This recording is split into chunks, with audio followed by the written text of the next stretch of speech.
To win again, 3 times in a row. 3 times in a row? Are you sure?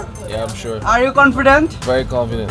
Thank you so much. Good luck. Kyle Mayers BPL দর্শকদের কাছে নামটার আছে আলাদা এক মানে। Caribbean এই allrounder এখন অব্দি 2 বার খেলেছেন বিপিএল এ, আর 2 আসরেই দলকে জিতিয়েছেন শিরোপা। ফরচুন বরিশালের হয়ে 2024 বিপিএল এর ফাইনালে খেলেছিলেন 30 বলে 46 রানের এক ইনিংস, বল হাতেও নিয়েছিলেন উইকেট। পরের বছর চিটাগং কিংসের বিপক্ষে 28 বলে 46 রানের ইনিংস খেলে জিতিয়েছিলেন দলকে টানা দ্বিতীয় শিরোপা। এবার আর বরিশাল নয়, মায়ার্স খেলবেন রংপুর রাইডার্সের হয়ে, কিন্তু তার টার্গেটটা থাকবে একই, শিরোপা জয়। আর হ্যাট্রিক শিরোপা জিততেই যে তিনি এসেছেন বিপিএল খেলতে জানালেন নিজেই। You won for the Fortune Borishal in 2 years. What in your target in this BPL? To win again, 3 times in a row. 3 times in a row? Are you sure? Yeah, I'm sure. Are you confident? Very confident. Thank you so much. Good luck. Best of luck. Thank you. কাইল মায়ার্সকে এবারের BPL নিলামের বহু আগেই দলে ভিড়িয়েছিল Rangpur Riders, আর তার জন্য সিলেটের উসমানী আন্তর্জাতিক বিমানবন্দরের VIP লাউঞ্জের সামনে রাখা হয় বিশেষ নিরাপত্তা ব্যবস্থা।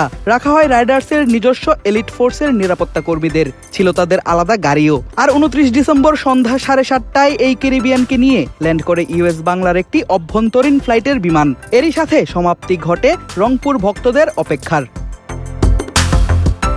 এরপর গলায় ভারী সোনার চেইন চাপিয়ে বের হয়ে আসেন এই বিধ্বংসী ওপেনার, উঠে বসেন গাড়িতে। এবারের বিপিএল এ প্লেয়ারদের রিসিভ করতে রংপুর রাইডার্স দেখাচ্ছে দারুণ মুনশিয়ানা। পুলিশি প্রটোকলের পাশাপাশি আছে নিজস্ব নিরাপত্তা কর্মীও। সব মিলিয়ে বেশ প্রশংসার দাবি রাখছে ফ্র্যাঞ্চাইজিটি। আর মায়ার্সকে নিয়েই রংপুর রাইডার্সের গাড়িবহর এগোয় টিম হোটেলের দিকে। আগামীকাল ঢাকা ক্যাপিটালসের বিপক্ষের ম্যাচেই হয়তো তাকে দেখা যাবে সিলেট কাঁপাতে।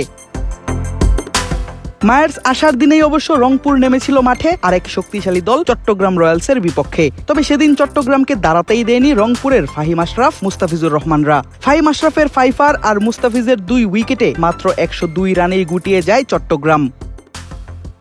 103 রানের টার্গেটে নেমে 2 ওপেনার লিটন দাস এবং ডেভিড মালান মিলেই গড়েন 91 রানের জুটি। বাকি কাজটা করেন খুশদিল শাহ, আর এতেই রংপুর পায় নিজেদের প্রথম ম্যাচে 7 উইকেটের বড় জয়। ঢাকার বিপক্ষে ম্যাচের আগে মায়ার্সের অন্তর্ভুক্তি নিশ্চিতভাবেই বাড়াবে দলটির শক্তি। পাশাপাশি পাকিস্তানের হয়ে খেলতে দল ছাড়বেন ফাহিম আশরাফ এবং খাজা নাফে। তাদের অভাবও পূরণ করবেন এই ক্যারিবিয়ান ব্যাটিং অলরাউন্ডার, কেননা তিনি পারেন মিডিয়াম পেস বোলিংটাও। আদিব আশরাফ, ক্রিক ফ্রেঞ্জি।